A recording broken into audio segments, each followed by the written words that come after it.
sekalian, satu hari para murid-murid Yesus dilatih Tuhan untuk mereka bisa alami terobosan ketika mereka menghadapi sebuah kebutuhan, keadaan, persoalan, sebuah tugas yang secara manusia sukar untuk mereka atasi. Dan saya percaya bahwa melalui apa yang telah Tuhan ajarkan, biar setiap saudara dan saya juga belajar untuk mengerti apa yang Tuhan mau. Mari kita lihat bersama-sama Injil Yohanes pasal yang ke-6. Lihat mulai ayat yang pertama sampai ayat yang ke-13.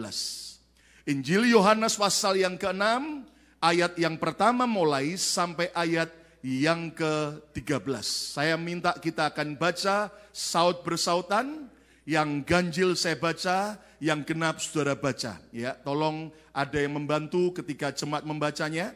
Ya, siapa? Mungkin Avandi akan bantu saudara baca bersama-sama. Yohanes 6 ayat pertama mulai. Sesudah itu, Yesus berangkat ke seberang danau Galilea, yaitu danau Tiberias. Ayat yang kedua, 2, 3.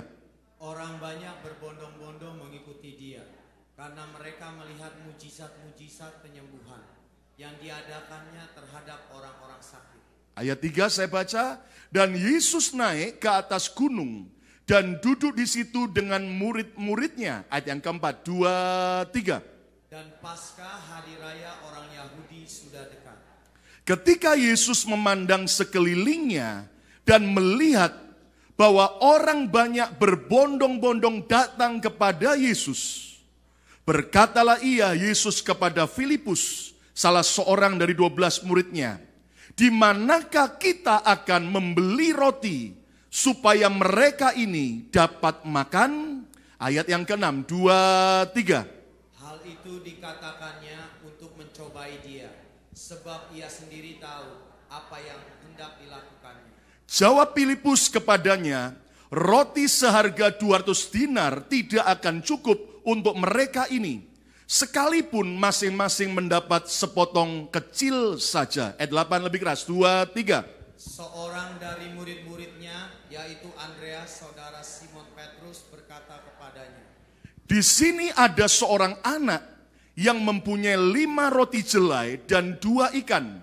Tetapi apakah artinya itu untuk orang sebanyak ini? Lebih dari 5.000 orang baru laki-laki saja. Ayat yang ke-10, saudara baca, 2, 3.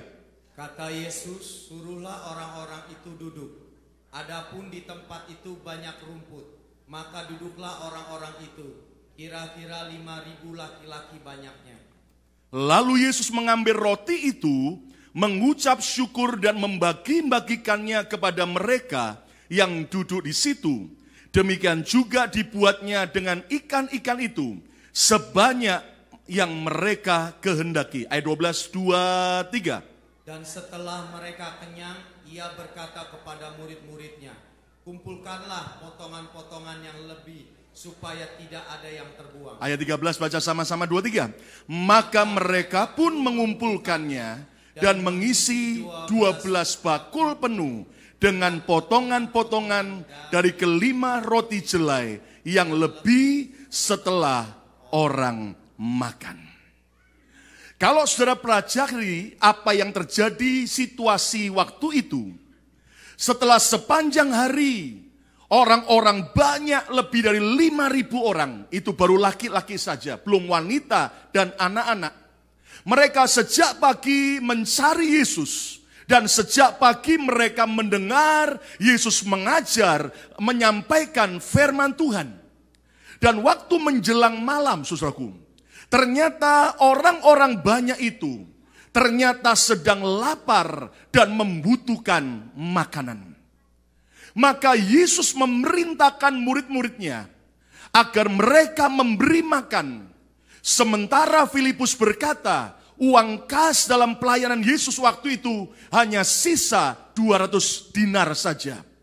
Nah, Anda bisa bayangkan, apakah cukup uang yang 200 dinar untuk membeli roti dan mengenyangkan lebih dari 5.000 orang itu, saudaraku? Bahkan ternyata waktu telah diperiksa di antara kerumunan orang banyak itu hanya ada seorang anak kecil yang membawa makanan, yaitu 2 ekor ikan dan 5 ketul roti. Tahukah saudara sekalian bahwa di sini ternyata Tuhan Yesus sedang mendidik murid-muridnya agar mereka hidup di dalam terobosan. Saya percaya bahwa Tuhan sedang mengajar agar mereka bisa mengalami yang namanya terobosan demi terobosan di dalam setiap keadaan, kebutuhan, dan pergumulan yang mereka hadapi.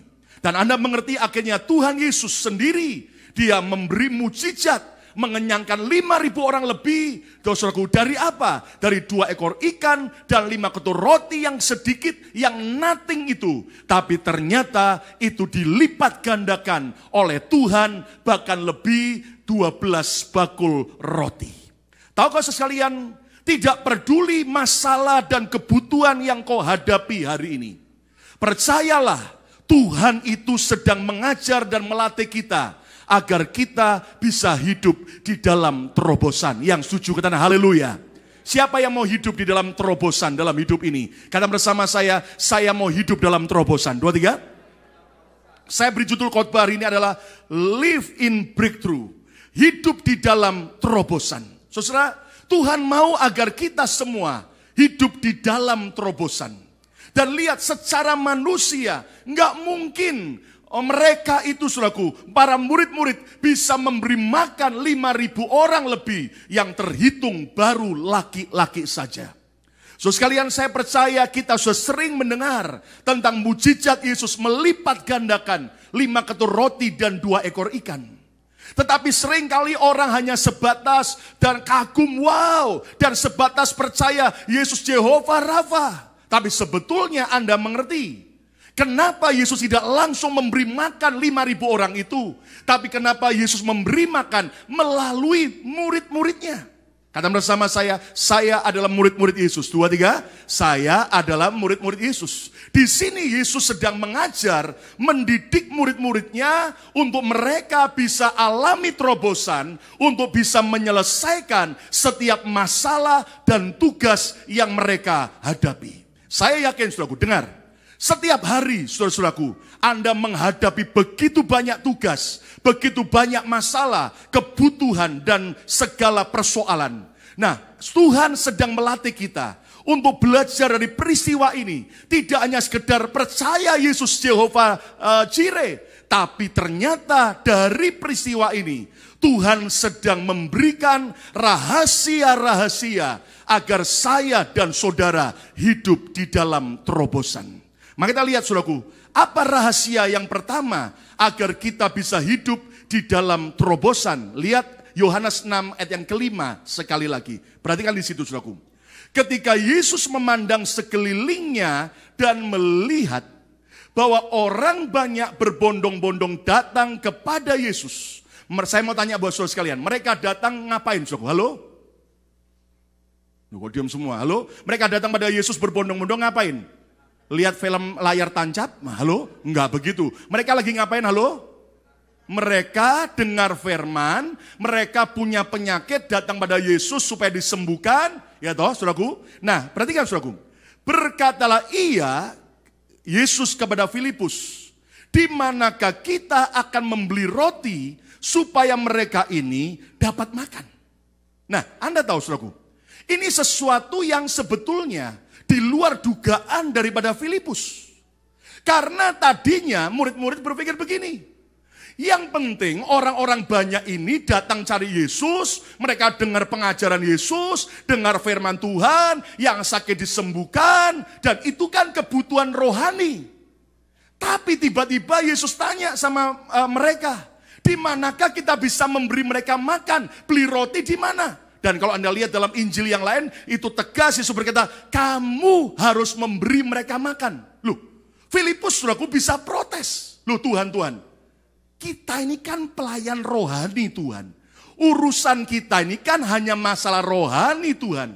Kita kan gak usah pusing soal mereka makan, itu kan urusan mereka sendiri. Tapi tiba-tiba di sini Yesus mengajar mereka, hei Filipus, hai murid-muridku, Kebutuhan orang banyak tidak hanya masalah surga. Kebutuhan orang banyak tidak hanya masalah doa. Tapi perut lapar nggak bisa diisi cuman dengan doa dan khotbah.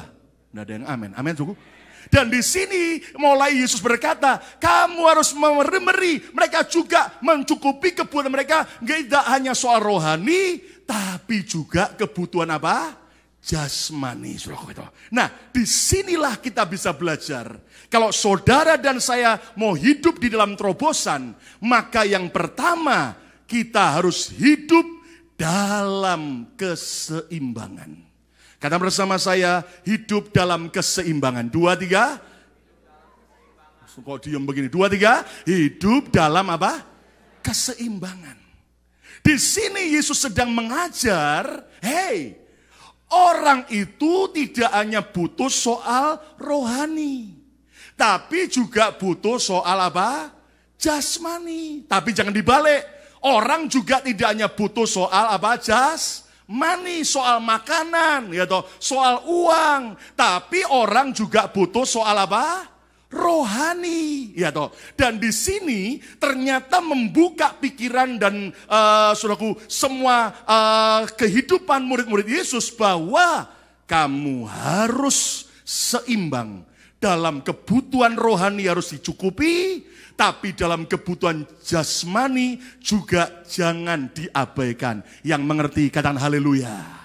Saudaraku, Tuhan sedang mengajar agar kita hidup dalam keseimbangan. Kata bersama saya, hidup dalam keseimbangan. 2, 3. Saudara tahu begini loh, segala sesuatu yang tidak seimbang itu akan apa?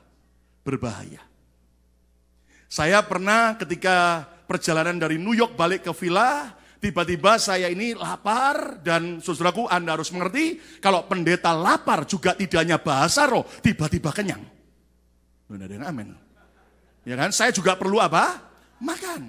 Lalu di rest area saya punya kesukaan. Ada sebuah merek makanan fast food yang ternyata kesukaan saya. Ya toh? Ada ayam yang saya suka sekali.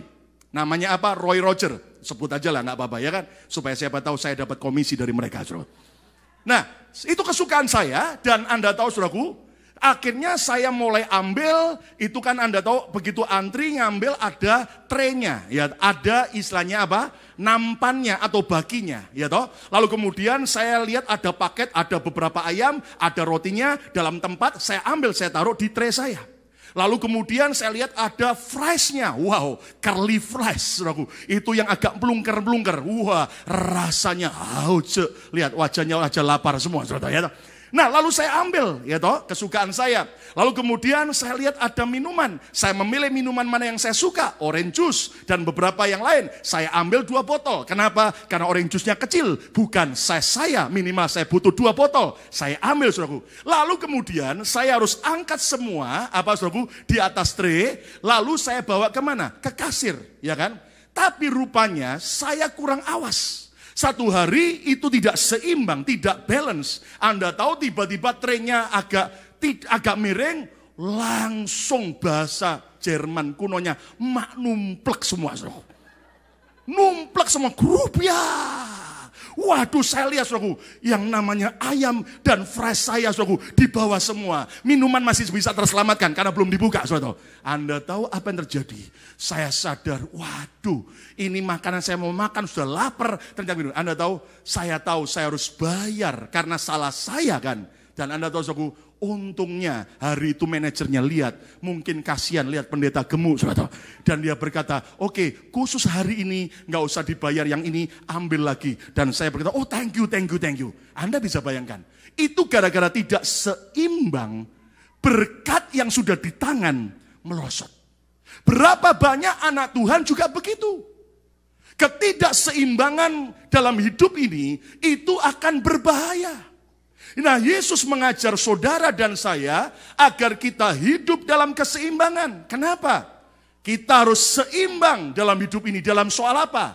Antara iman dan logika. Kata bersama saya, iman dan logika. 2, 3. Lebih keras, iman dan logika. 2, 3. Kenapa, saudaraku? Nah, ada banyak orang tidak seimbang. Hidupnya pokoknya pakai logika. Apapun pokoknya yang nggak masuk logika, nggak masuk akal, dia nggak percaya. Itu juga nggak seimbang. Tapi ada orang, saudaraku, pokoknya pakai iman, jangan pakai otak. Makanya banyak orang Kristen katanya otaknya orisinil, jarang dipakai, saudaraku. Ya kan, saudaraku? Nah, sebetulnya yang mana yang Tuhan mau? Kata bersama saya, antara iman dan logika harus seimbang. 2, 3, antara iman dan logika harus apa? Harus seimbang. Lihat, ini saudaraku, mimbar ini bisa berdiri kenapa? Karena seimbang antara kanan dan kirinya. Demikian juga kita bisa berdiri mengalami terobosan kalau kita seimbang antara iman dan logika. Yang percaya tepuk tangan yang meriah untuk kemuliaan nama Tuhan. Amin. Contohnya gini, ayo. Saya mau tanya buat saudara. Ini saya agak belak-belakan supaya mewaraskan yang tidak waras. Loh, siapa tahu ada yang tidak waras. Kalau saudara sakit, biar Anda beriman, boleh nggak ke dokter? Ayo saya tanya, boleh nggak ke dokter? Hah, boleh nggak? Boleh. Siapa bilang nggak boleh ke dokter? Karena saya percaya begini, saudaraku. 2 hal. Pertama, kalau engkau berdoa, beriman Tuhan sembuhkan, pendeta doakan saudara sampai itu jambul jadi cemet. Karena diuyak-uyak saudara, kepala saudara gitu. Udah dipegang tumpangan saudara, digoyang-goyang. Tapi yang namanya mujizat kesembuhan harus di-approve oleh dunia medis. Begitu dokter lihat, wow, dulu memang kamu kanker, sekarang sudah enggak ada. Itu namanya betul-betul seimbang. Karena dokter juga menyatakan sudah betul sembuh. Tepuk tangan yang meriah untuk kemuliaan nama Tuhan. Amin. Dan yang kedua, saya percaya dokter juga adalah alat Tuhan yang bisa membawa apa? Kesembuhan. Katakan haleluya. Ya kan? Nah, ayo jadi sekarang saya mau tanya saudaraku. Kalau saudara sakit, pertama yang Anda cari siapa? Kok diem? Pak Lukas, jangan saya, saudaraku. Halo? Pertama Anda sakit, yang Anda cari siapa? Tuhan dulu. Amin. Tapi kemudian juga perlu berobat ke dokter. Kalaupun Anda percaya saya sembuh, pasti Anda akan lihat. Karena gini, saudaraku, ada yang kurang waras. Pokoknya saya beriman, tidak mau ke dokter. Saya percaya Tuhan sembuhkan. Iya, tapi tiap hari tetap meringis. Aduh. Loh itu namanya belum sembuh. Ke dokter. Kata amin, suku. Tapi ada orang tidak percaya tentang mujizat. Cuman yang penting dokter. Nanti lama-lama Anda cuman logika. Nggak seimbang. Segala sesuatu yang hidup ini harus mengalami terobosan. Harus seimbang. Tepuk tangan yang meriah untuk kemuliaan nama Tuhan. Amin. Contoh lagi, siapa percaya Tuhan bisa berkati saudara? Berlimpah-limpah, angkat tangan. Kata bersama saya orang yang diberkati. 2, 3. Ayo, saya mau mengajak saudara untuk seimbang antara iman dan logika. Kalau saudara percaya Tuhan bisa berkati saudara, perlukah saudara kerja keras? Hah? Halo? Ini saya agak mewaraskan yang tidak waras. Halo, perlu nggak Anda harus kerja keras? Ya perlu. Itu pendeta tidak beriman. Bukankah Yesus berkata jangan kamu khawatir. Bukankah burung-burung di udara saja Tuhan pelihara. Betul, Tuhan pelihara burung-burung di udara. Tapi lihat apakah ada tiap pagi malaikat Tuhan datang dari surga khusus bawa makanan segepok cacing dijatuhkan ke dalam sangkarnya burung. Ceplok, ini. Kecuali kalau burungnya disangkar, ya, yang pelihara yang ngasih makan. Tapi lihat, burung di udara Tuhan pelihara, tapi burung di udara perlu pergi kerja cari makanan nggak? Halo? Perlu. Nah, ada orang Kristen yang tidak waras, nggak seimbang. Pokoknya kita percaya, kita klaim janji Tuhan, pasti diberkati. Tapi mualesnya bukan main. Maaf kata saudaraku, ada orang pernah bilang, Tuhan berkata saya tidak boleh bekerja, saya di rumah saja berdoa saja. Lah terus kamu makan dari mana? Pokoknya Tuhan akan cukupi. Dan lama-lama kurus kering saudaraku. Kenapa? Tidak ada yang kirim berkat. Lah jangan salahkan Tuhan. Tuhan itu mau kita seimbang. Kita beriman tapi juga kerja rajin. Tepuk tangan yang meriah untuk kemuliaan nama Tuhan. Amin. Tuhan mau agar kita seimbang dalam apa? Dalam kerohanian, tapi juga di dalam jasmani. Artinya begini saudaraku. Jangan cuma saudara di gereja, rohanimu luar biasa. Bahasa rohnya kencengnya luar biasa. Tapi di kerjaan, Masya Allah saudaraku. Orang sampai berkata, itukah orang gereja? Itukah orang pengikut Yesus? Dan nanti ujung-ujungnya pendetanya siapa sih namanya? Saya kena lagi, pendeta baik-baik kena terus. Nah, Anda tahu, saudaraku, kenapa? Karena ternyata kita di kerjaan, saudaraku, kita kerjanya tidak sungguh-sungguh. Kerjanya selalu, saudaraku, ngerjakan apapun dengan cembetut, dengan wajah yang tidak sukacita. Lah jujur, saudaraku, kira-kira kalau sudah kerja malas-malesan, Anda kerja asal-asalan. Dan kalau saudara sendiri jadi bos, kira-kira saudara mau enggak mempekerjakan pegawai seperti saudara? Loh, kok diem semua? Pak, saya kan belum jadi bos. Lah itu makanya. Kalau engkau setia dari perkara kecil, nanti Tuhan akan percayakan perkara besar. Makanya saudaraku, mari belajar kalau kerja itu saudara tidak asal-asalan. Engkau harus kerja excellent. Tidak ada yang amin. Kerja yang terbaik. Kenapa? Reputasi Anda bekerja, percayalah akan terdengar kemana-mana. Walaupun orang menjelekkan saudara, nggak ada masalah. Tapi kalau orang lihat reputasi kerja saudara, engkau kerja rajin, engkau bisa dipercaya, engkau setia, dan engkau sungguh-sungguh fokus dalam pekerjaan. Percaya saudaraku, maka saudara nggak akan pernah susah cari kerjaan. Buru-buru mau cari kerjaan, masih punya kerjaan, ditawari banyak orang. Betul nggak saudaraku? Nah, ada orang bilang begini, Pak, saya itu telepon agent mana-mana, Pak. Selalu jawabannya sepi. Padahal teman saya, Pak, telepon dikasih kerjaan. Justru jangan marah sama agentnya. Harusnya koreksi diri. Belum ada yang amin, saudaraku. Amin, saudaraku. Kenapa? Bagaimana reputasi kita kerja? Lalu kemudian Tuhan juga mau agar kita seimbang di dalam pelayanan, di dalam kerohanian dengan keluarga. Apapun yang tidak seimbang itu akan berbahaya, saudaraku. Lihat bagaimana akhirnya, saudaraku, berapa banyak keluarga-keluarga hancur ketika orang pelayanannya berhasil. Itu juga tidak beres. Tapi ada banyak orang lebih cinta keluarganya, lebih cinta anaknya, cucunya, daripada cinta Tuhan dalam pelayanan. Itu juga tidak seimbang. Tuhan mau agar kita seimbang di dalam segala hal yang baik, yang setuju. Katakan haleluya. Seimbanglah juga di dalam apa? Masalah rohani dan karakter kita. Antara karunia roh dengan buah roh, karakter Kristus. Ada banyak orang, saudaraku, kalau saudaraku berdoa, luar biasa. Setan aja sampai gemetar, saudaraku. Kenapa, saudaraku? Bahasa rohnya kuat, luar biasa. Itu bagus. Tapi saudaraku, ternyata tiap hari tersinggungan. Tiap hari suka marah. Di sini nggak ada loh, amin saudaraku. Di luar yang banyak, amin saudaraku. Ya toh? Ya, kita imani begitu, amin saudaraku. Ya, di sini tidak ada, ya toh. Tapi gampang sakit hati. Karakternya mudah iri. Mudah kemudian saudaraku jelekkan orang. Nah, itu berarti adalah orang yang tidak seimbang. Nah, saudaraku, lihat misalnya botol ini. Kalau saudaraku saya taruh ya toh di tengah, harus jatuh, tidak seimbang. Harus balance ya kan. Nah, Anda tahu saudaraku, misalnya tiba-tiba kalau botol ini tidak seimbang, miring ke kiri lebih berat. Maka apa yang harus saya kerjakan? Halo? Yang di kanan terangkat bagus, yang kiri sedang drop. Apa yang harus saya kerjakan? Halo? Maka saya harus mendekatkan kepada apa? Yang sedang tidak seimbang. Ya toh, mendekati yang turun supaya apa? Seimbang. Nah, sama saudaraku. Ya kan? Kalau misalnya sini yang tidak seimbang, sedang merosot. Maka apa yang terjadi?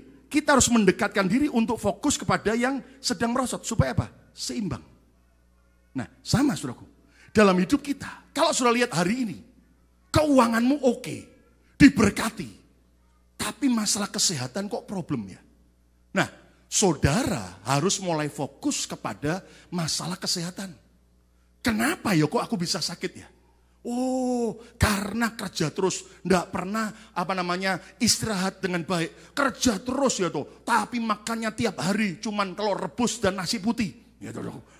Wah, enggak seimbang ini. Maka saudara mulai apa? Mulai fokus kepada kesehatan. Tiba-tiba mungkin saudaraku, masalah jasmanimu mulai merosot. Loh kok kayak duit saya kok mulai kurang ya? Sementara berkat saya kok tambah kurang ya? Sementara rohani saya tambah maju. Lah, ada yang tidak beres ini, ada yang tidak seimbang. Maka saudara mulai juga fokus untuk supaya keuanganmu, pekerjaanmu juga mulai fokus. Sehingga apa? Akhirnya antara rohani dan jasmani sama-sama seimbang. Yang percaya tepuk tangan yang meriah untuk kemuliaan nama Tuhan. Kata bersama saya harus hidup seimbang. 2, 3. Nah, saya belajar begitu dalam hidup ini, saudaraku. Seandainya, contohnya, di antara departemen-departemen gereja ini, ada departemen yang bertumbuh. Ya toh, misalnya untuk anak-anak bertumbuh. Tapi kemudian departemen youth sedang lemah. Maka apa yang saya kerjakan? Saya mulai fokus untuk bantuin yang lemah ini jadi kuat. Nanti mungkin youth kuat, anak-anak kuat. Ternyata FA-nya merosot atau FA-nya sedang lemah. Maka saya mulai fokus. Nah, itu yang sebetulnya kita harus kerjakan. Saudara harus punya yang namanya untuk bisa hidup dalam keseimbangan. Kata bersama saya, hidup dalam keseimbangan. 2, 3. Nah, yang kedua, rahasia hidup dalam terobosan. Yang kedua, lihat sekarang ayat 6 dan ayat yang ke-7. Perhatikan, hal itu dikatakan Yesus untuk mencobai dia. Ya, apa yang Yesus ngomong tadi, Anda tahu tanyanya, Filipus, kemanakah kita bisa beli makanan untuk orang sebanyak ini? Itu untuk mencobai dia. Sebab Yesus sendiri tahu apa yang hendak dilakukannya, yaitu melipat gandakan berkat. Ayat yang ke-7. Jawab Filipus kepadanya, roti seharga 200 dinar tidak akan cukup untuk mereka ini Tuhan.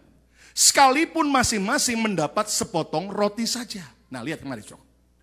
Filipus ini diuji oleh Yesus untuk melalui, menghadapi persoalan yang ada.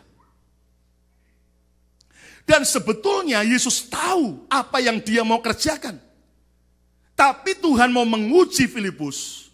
Apakah Filipus sepakat dengan Tuhan? Apakah Filipus agree dengan Tuhan? Apakah Filipus mau seirama dengan Tuhan? Mengerjakan apa yang Yesus kerjakan? Tapi lihat respon awalnya. Dia bilang apa? Tuhan, nggak cukup Tuhan. 200 dinar ini Tuhan untuk orang sebanyak ini nggak cukup Tuhan. Padahal Tuhan bilang begini kan, di mana kita beli roti untuk orang sebanyak ini, kan mestinya Filipus cuma bilang begini, Tuhan, ya aku sih mungkin nggak tahu daerah ini Tuhan, tapi aku percaya Engkau bisa adakan. Tapi saudaraku, lalu respon Filipus terus apa? Nggak cukup. Kita tuh kayak begitu ya saudaraku. Seringkali menghambat terobosan karena apa? Kita selalu batasi. Nah, saudaraku, rahasia hidup dalam terobosan ternyata apa, saudaraku? Yang kedua, hidup seirama dengan Tuhan. Hidup seirama dengan Tuhan. Alias hidup sejalan dengan Tuhan. Hidup, yaitu saudaraku, sepakat dengan Tuhan. Kenapa? Karena sebetulnya ketika Tuhan berkata kepada murid-muridnya, kamu harus beri makan. Saya mau tanya, saudaraku, yang nanti memberi makan siapa? Halo? Loh, kok diam semua? Halo, yang memberi makan siapa? Murid-muridnya tetap. Tapi yang menjadi sumber berkat makanan dari siapa? Tuhan.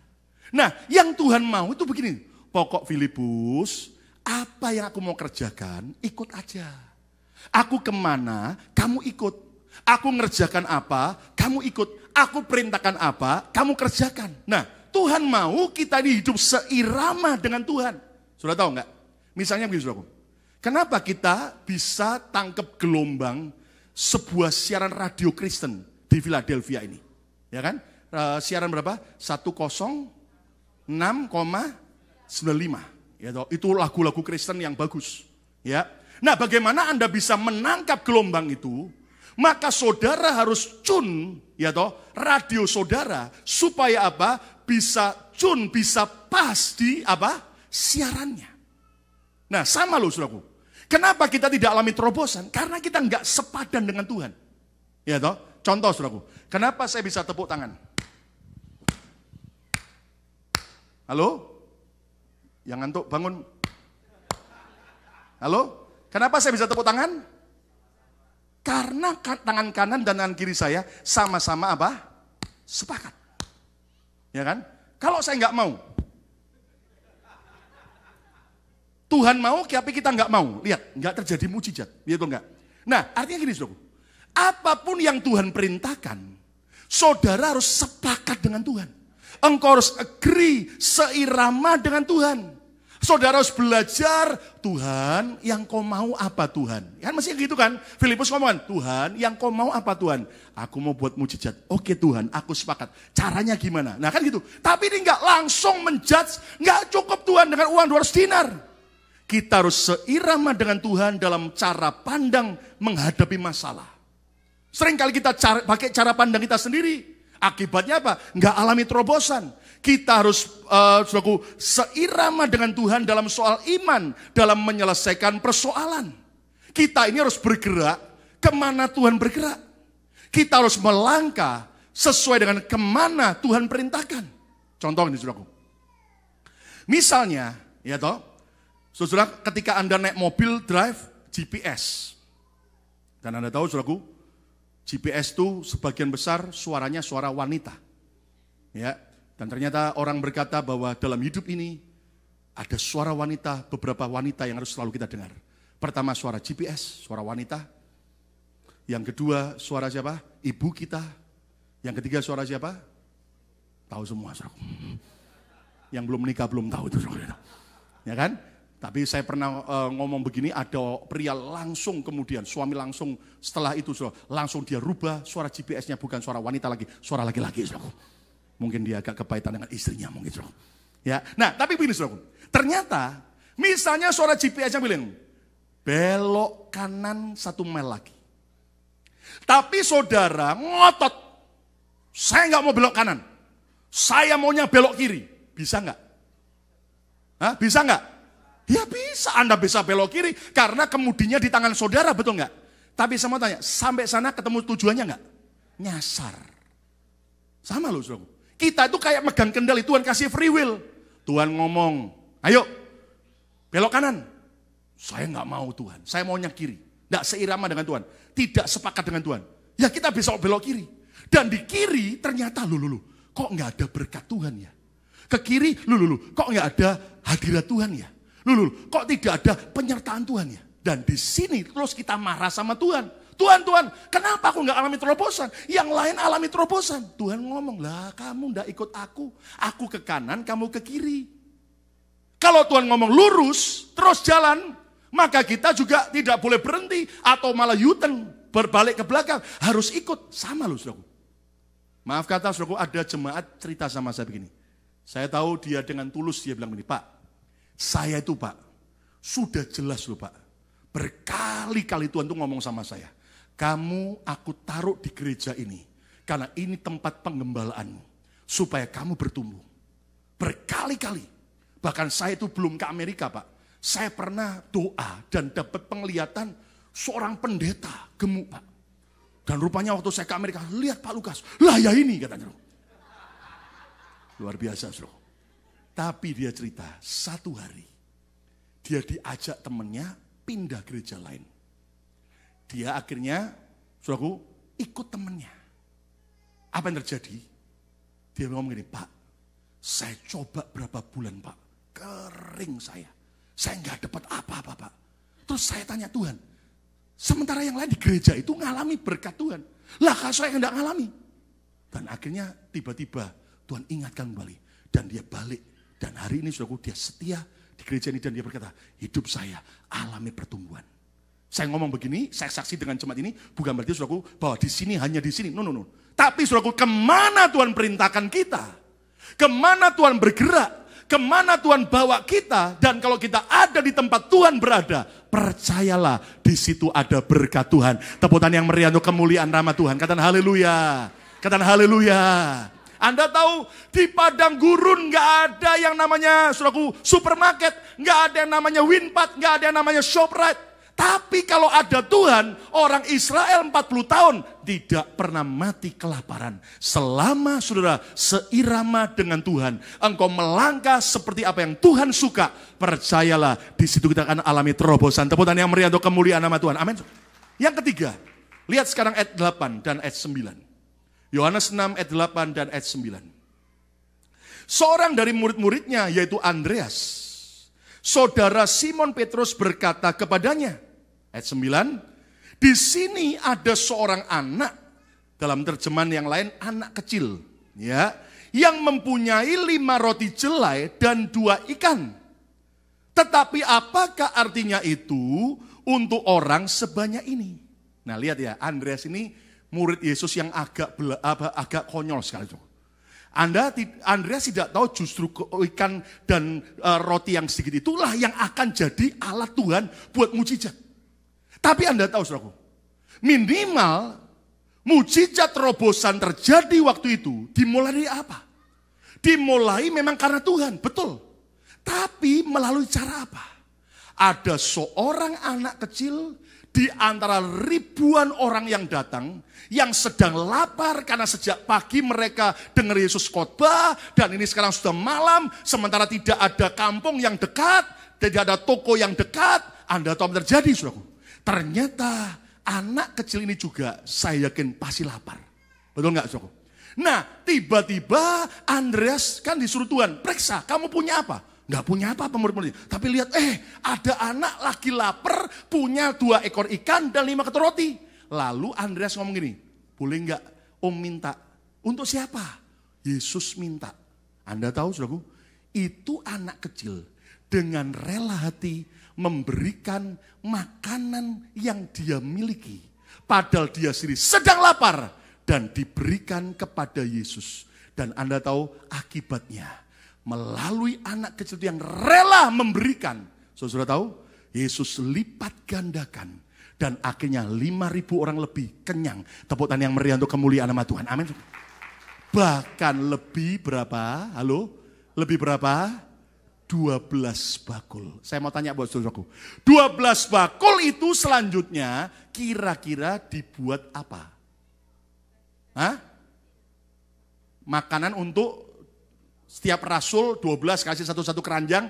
Tidak. Saya yakin 12 roti itu yang lebih diberikan kepada anak kecil itu kembali. Dan Anda tahu saudaraku, hari itu anak itu saudaraku akhirnya pulang bisa buka namanya Yerusalem Bakery saudaraku. Dia bisa buka toko roti, dia bisa buka namanya saudaraku, Galilea Bakery saudaraku, atau Tiberias Bakery saudaraku. Anda tahu begini. Yang ketiga, kalau saudara mau mengalami terobosan, kita harus hidup sebagai penabur yang baik. Sebuah pepatah berkata, good giver is good receiver. Seorang penabur, pemberi yang baik, percayalah pasti akan menjadi orang penerima yang baik. Tepuk tangan yang meriah untuk kemuliaan nama Tuhan. Saudara, lihat gini. Jangankan Alkitab, orang dunia saja, orang sekuler, mereka mencoba mengamati dari orang-orang terkaya dunia, urutan pertama sampai urutan yang ke-20. Kenapa mereka sangat kaya? Walaupun ada yang percaya Yesus, ada yang tidak percaya Yesus. Tapi ternyata saudaraku, mereka survei ya, selain mereka pinter, ya kan, selain mereka orang yang rajin. Tapi waktu disurvei dari 20 orang peringkat orang kaya pertama sampai yang ke-20 di dunia, rata-rata punya kesamaan. Apa kesamaannya? Ternyata ini orang sekuler loh, wartawan yang pelajari. Sama-sama punya hati yang bermurah, hati yang generous, suka memberi. Dan ternyata tidak heran, mereka suka memberi, mereka diberkati berlimpah-limpah. Tepuk tangan yang meriah untuk kemuliaan nama Tuhan. Kata bersama-sama, saya harus suka memberi. 2, 3. Kenapa saudaraku? Karena Yesus berkata lebih berbahagia memberi daripada apa? Menerima. Kenapa? Karena kalau kau menerima, engkau habiskan, selesai. Tapi kalau ketika engkau memberi, sebetulnya engkau bisa membahagiakan orang lain. Sebetulnya engkau bisa mensupport pekerjaan Tuhan. Sebetulnya engkau sedang apa? Menabur. Dan Anda harus percaya, apa yang kita tabur tidak akan pernah sia-sia. Katakan haleluya. Jangan menunggu kita hidup dalam kelimpahan lebih dulu, barulah kita mau menabur. Tapi lihat saudaraku, justru dimulai dari kita kekurangan. Belajarlah menabur, belajarlah jadi pemberi yang baik. Lihat, seperti anak kecil ini, dia sendiri sedang lapar, perutnya mungkin sudah terdengar lagu Roma Irama, saudara. Ya toh, tapi ternyata waktu Yesus minta, dia beri dengan rela. Enggak disebutkan, maka nangislah anak itu meraung-raung. Jangan ambil. Tidak, dia rela beri. Orang tuanya juga rela memberi. Dan Anda tahu akibatnya, Itu 2 ikan dan 5 ketur roti. Kalau dimakan anak kecil, mungkin sama ayah dan ibunya, habis. Nggak ada mujizat. Tapi waktu disalurkan di tangan Yesus, akibatnya kenyangkan 5.000 orang lebih. Dan akibatnya 12 keranjang roti penuh Tuhan berikan. Tepuk tangan yang meriah untuk kemuliaan Raja segala Raja. Lihat bagaimana janda Sarfat zaman Elia justru menabur tepung dan minyak terakhirnya bagi Tuhan, bagi Nabi Elia. Padahal itu yang terakhir.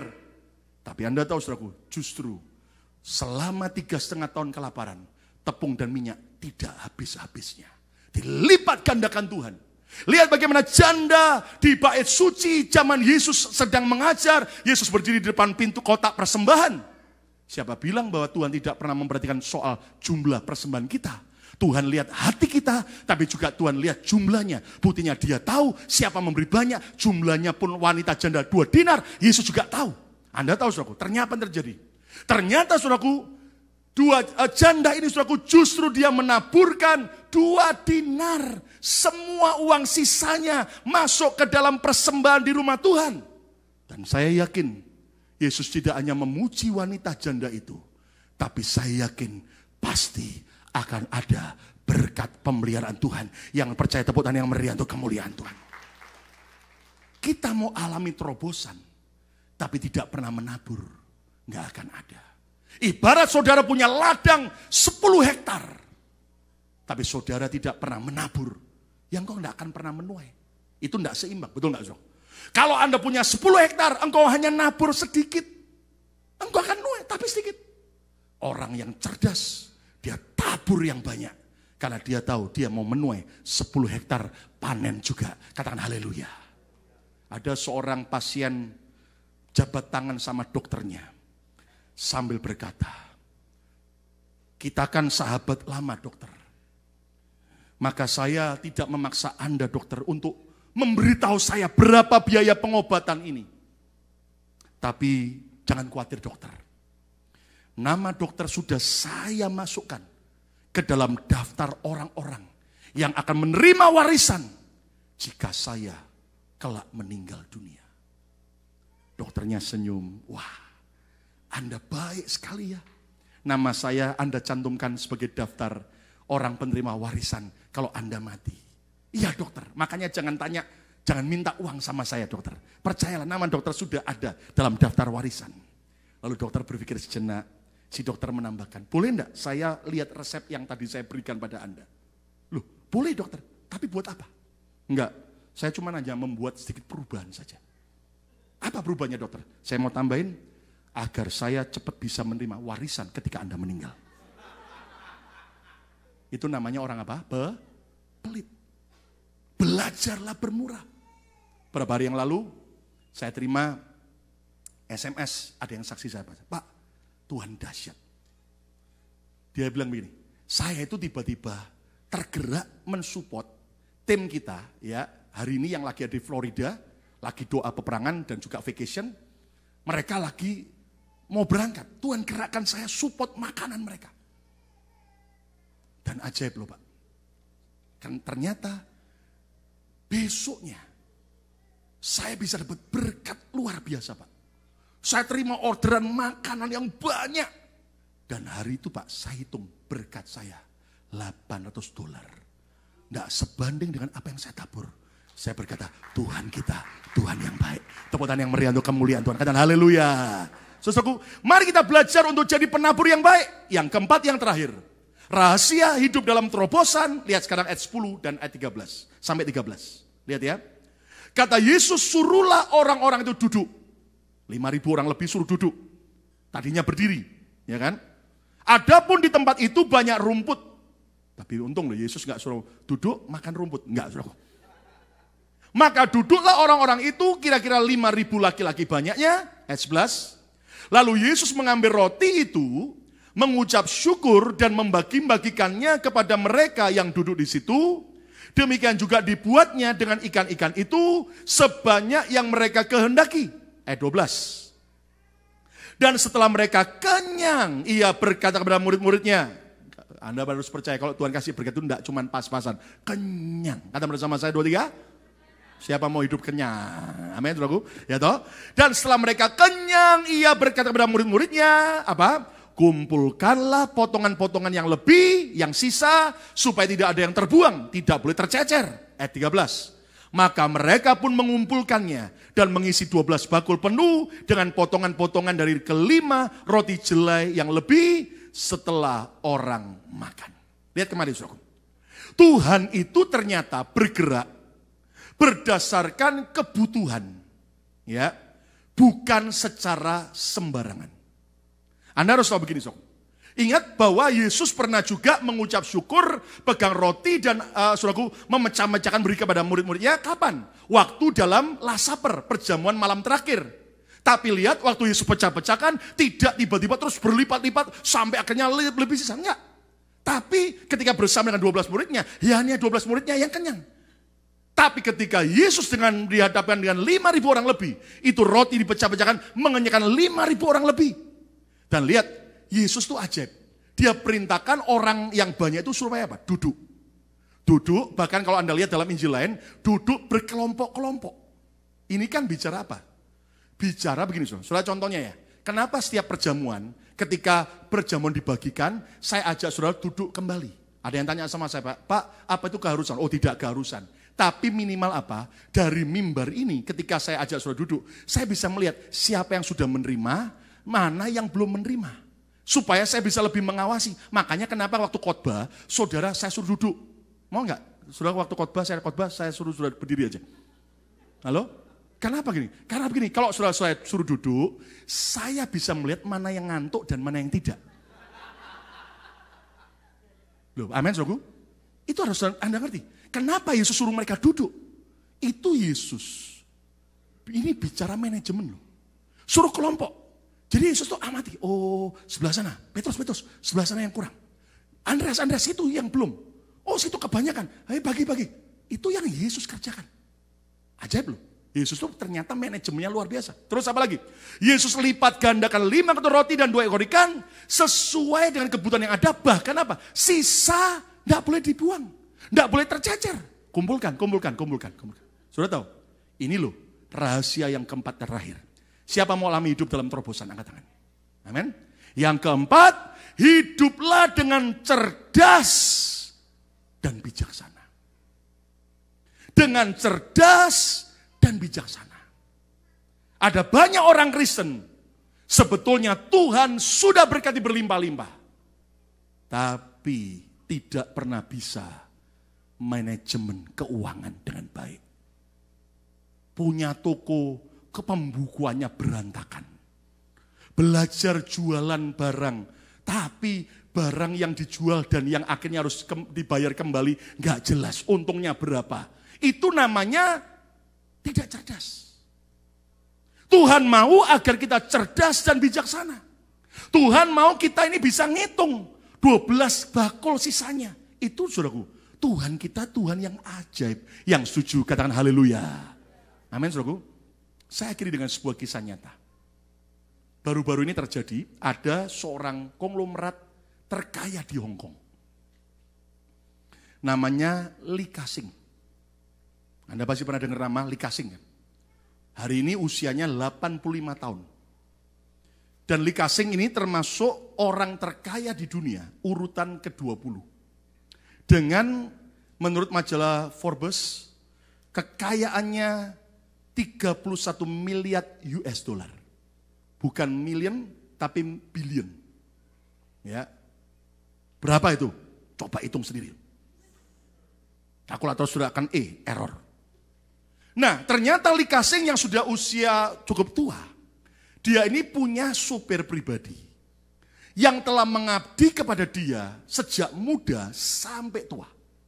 Dan telah ikut Lee Ka-shing jadi supir pribadinya selama 30 tahun. 30 tahun, ikut dia.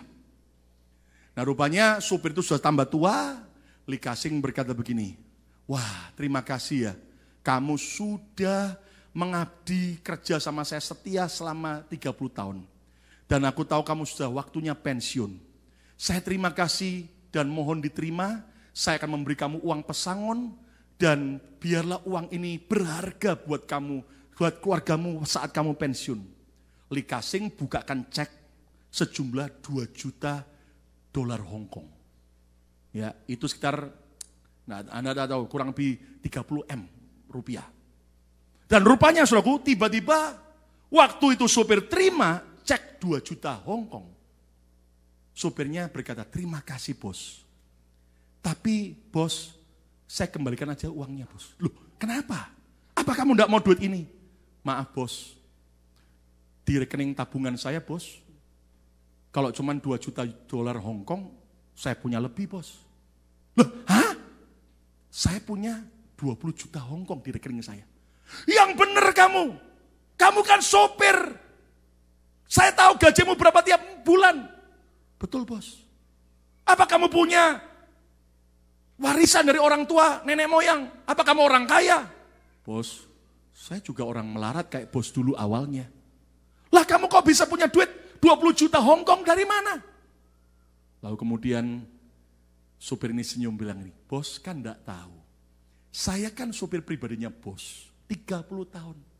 Saya antar bos kemana-mana tiap hari. Kan siapa yang tidak tahu Lee Ka-shing? Seorang bisnismen hebat, ulung, jeli, cerdas. Orang yang pandai, yang bisa membaca pasar.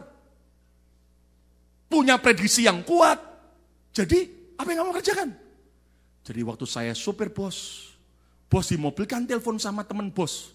Hei, properti di daerah Hong Kong di bagian sana akan naik cepat, beli yang banyak. Dan bos kemudian telepon kepada anak buah bos di kantor, cepat ya kita beli 1 blok ya. Nah, setelah saya antar bos masuk ke kantor, saya langsung telepon teman saya, tolong ya dengan uang saya sisa sedikit ya, tolong belikan properti di daerah itu juga. Terus ternyata betul bos, naik. Di hari yang lain bos telepon kepada anak buah bos, cepat ya belikan saya saham perusahaan itu, karena itu akan bakal naik keras, akan tajam naiknya.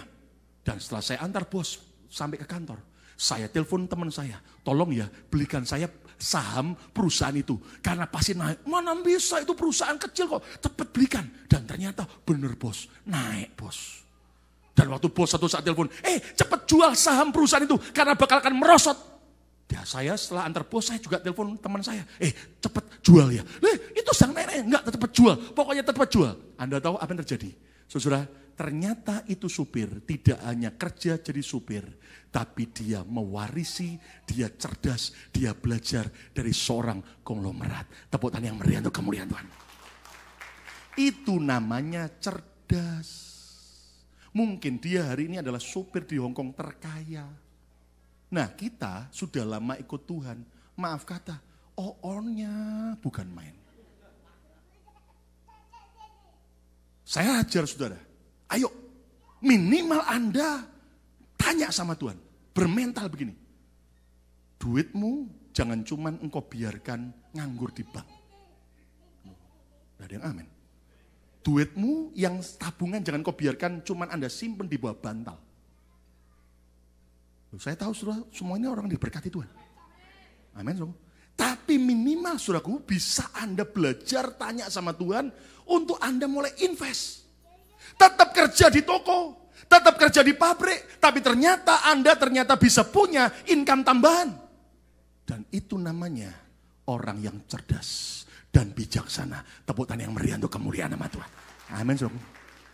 Ya, kalau kemudian sudah tanya sama saya begini, Pak Lukas beli saham yang mana ya? Jangan tanya sama saya saudaraku. Kalau tanya Alkitab, tanya sama saya, saudara.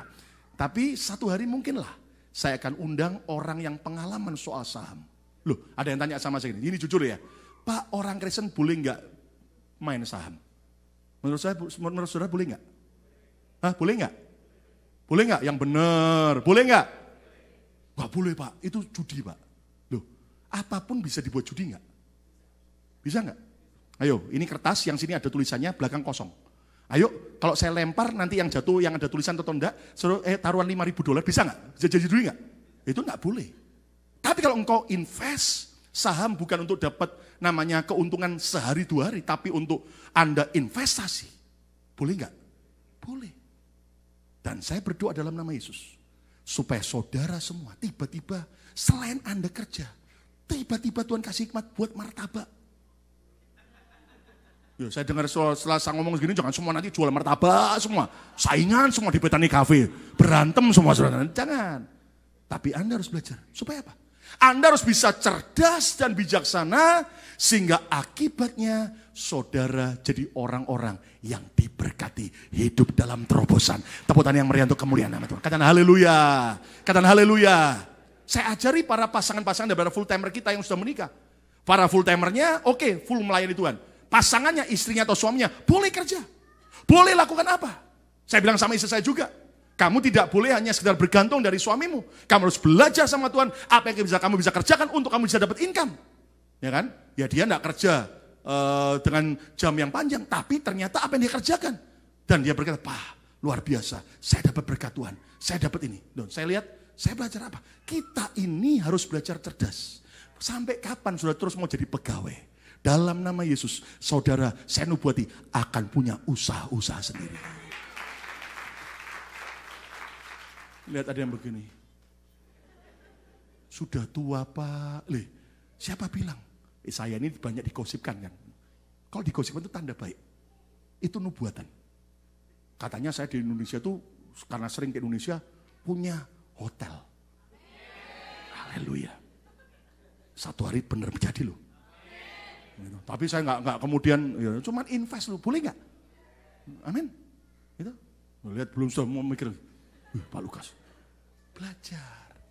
belajar cerdas dan bijaksana. Jangan terus malah, ayo sudah bisa lihat tuh. Iya ya, daripada duitku tak buat judi terus, jackpot. Ayo untung sama ruginya banyak mana? Stop. Lebih baik engkau usaha. Buat duitmu itu untuk investasi. Lihat hasilnya. Tuhan berkati engkau berlimpah-limpah. Amin, saudaraku. Kesimpulannya apa? Sesukar apapun keadaan, bersama Tuhan kita bisa alami terobosan. Rahasia hidup dalam terobosan yang pertama, hidup dalam keseimbangan. 2, 3 ucapkan, hidup dalam keseimbangan. Yang kedua, hidup seirama dengan apa? Dengan Tuhan. Yang ketiga apa? Hidup sebagai penabur yang baik. Yang keempat apa? Hidup dengan cerdas dan apa? Dan bijaksana. Tepuk tangan yang meriah untuk kemuliaan nama Tuhan. Amin. Ayo kita beri bersama-sama, datang pada Tuhan. Dan kita akan terima tubuh dan darah Yesus. Sudah ingat? Saya tidak mau saudaranya sukses secara rohani. Tapi secara jasmani engkau juga sukses dan berhasil. Amin. Amin. Tapi jangan cuma ngejar duit. Rohanimu berantakan, tidak seimbang. Harus seimbang. Saya percaya kita anak-anak raja. Siapa percaya? Saya dan saudara adalah anak-anak raja. Mari hidup di dalam berkat kerajaan. Dan percayalah, Tuhan kita, Tuhan sumber segala berkat. Amin. Yang percaya tepuk tangan yang meriah untuk kemuliaan Tuhan.